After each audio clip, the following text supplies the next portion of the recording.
Hi there, welcome to Excel 2019. My name is Cindy and I'm going to be your instructor and help walk you through this series of videos. I want to take a few moments and let you know a little bit about myself and what to expect as you walk through this course. I've actually been teaching Excel for quite a number of years now, over 15, and I teach everything from the basics all the way to advanced features. So hopefully we'll be able to get a lot of this information over to you quickly so that you can get started working on some of your projects. If you're brand new to Excel, make sure you watch these in order.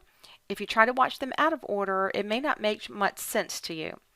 And go ahead and watch them again and again if you need to. I want you to have the concepts down before you move on to the next video. If you've been using Excel for a while, hopefully you'll get some tips, tricks, easier ways to do things.